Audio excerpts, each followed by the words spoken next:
Just put a replacement alternator on. Come over here, turn my ignition switch on, got my bat light, my alt indicator, good sign. Come over, fired up the vehicle and the light's still on. Well, is it the alternator? Or maybe it's just as simple as a loose connection. Now I could put 100 alternators on here and that light wouldn't go off. I need to make sure that all the connections are good. I need to make sure I have the right voltage. I need to make sure that it's actually running and tracking, and there's a lot to it. So let's take a look at some of it. And we'll look at it right here on our demo. The first thing I want to do is I want to make sure my belt's in good shape. I want to make sure the belt's on there and it's actually driving the alternator and not slipping. If the belt's loose, that's going to cause an undercharging condition. Also, if the belt's too tight, it's going to pull down on that bearing, it's going to introduce heat into the alternator, and you're going to get damage that way. So the belt tracking is critical to making the alternator work properly. Make sure it's not slipping, make sure it's not tight, too tight. Then I come over to the alternator. Well, I want voltage at 2 places in the alternator. This is a huge misconception. Everybody comes over and they check the back of the alternator because we all know we should have 12 volts right here at the big wire going into the battery.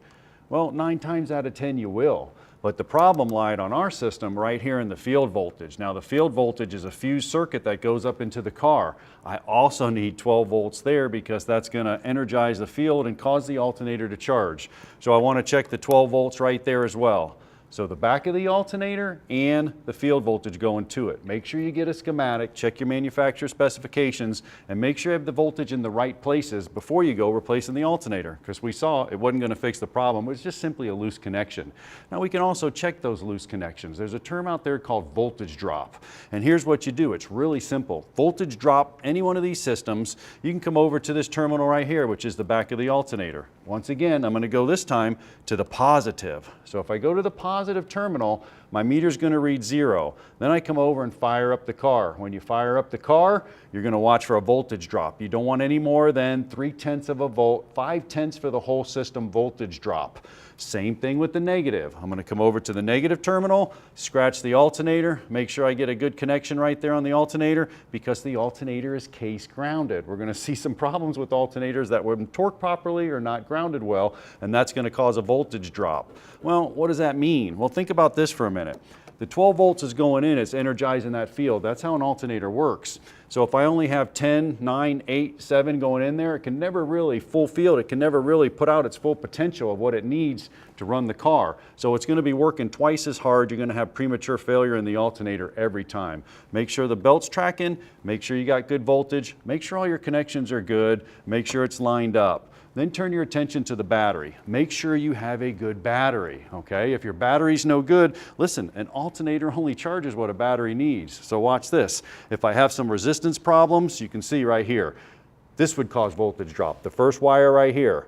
Well, that resistance problem, once again, the battery only asks the alternator, listen, charge me up, I need 12.6 volts. If he's not getting 12.6 volts, he's going to have to work a lot harder to get it there. This resistance problem is going to cause that. It's going to cause the alternator to overwork. Once again, right here, this wire looks good, it'll ohm out good, but guess what? No good. It's not going to let the current flow through to get back to the battery. The battery's going to keep asking that alternator for more amps when he really doesn't need it. Then I go into here. See this burnt wire. Make sure any of the wires are routed correctly and it's not getting any heat source because that's resistance. Now the whole key here is the battery. And if you look at these plates right here, you can see this deteriorated battery. You want to load test the battery. You want to make sure that you have at least 12.6 and it passes a load test, because what's happening, I can't say it enough, okay? The battery asks the alternator for the charge. If he's charging and charging and charging and charging and charging and never can get that battery charges, you're overworking that alternator. And just because these plates are deteriorated, he's going to keep trying to charge this battery and it's going to have premature failure on it. Yeah, you want to look out for those added accessories, John.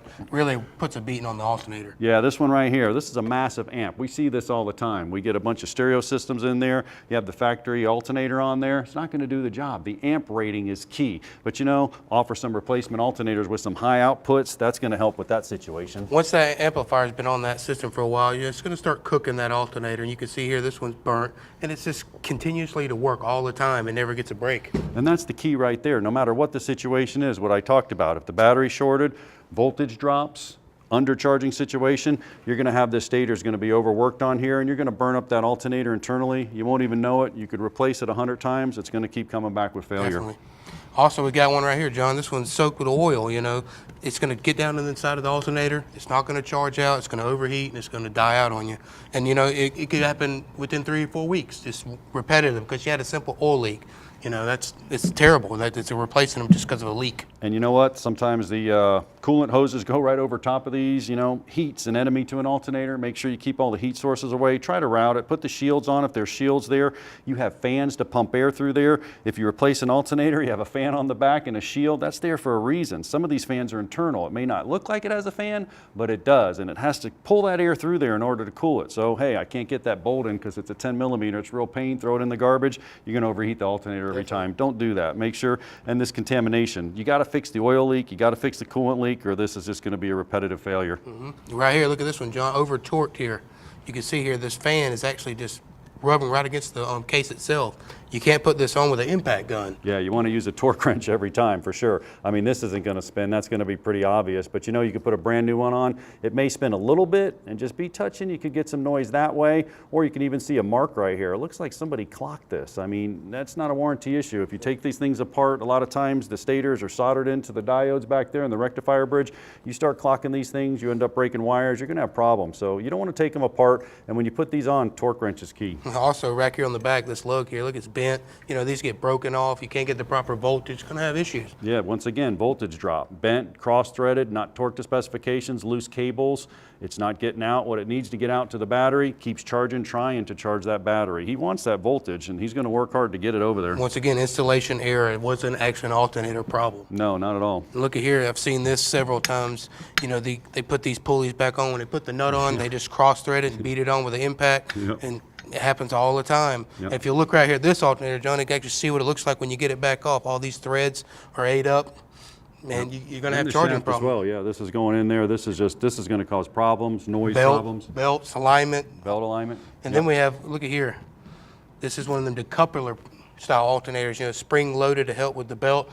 You know, if you change one of these out, you have to make sure you use the same type. You got to put a decoupler pulley back on the system. Yeah, that's in essence almost a second tensioner for the belt. I mean, these things ride great. They're really, really smooth, but there's special tools to take this decoupler pulley off. You can't just use an impact wrench. You have to get the special tools to do it. And like Chase said, if you have an alternator with a decoupler pulley, you have to replace it with a decoupler pulley. It's part of the system. Yep. Our last one here, look here, John, broken off once again.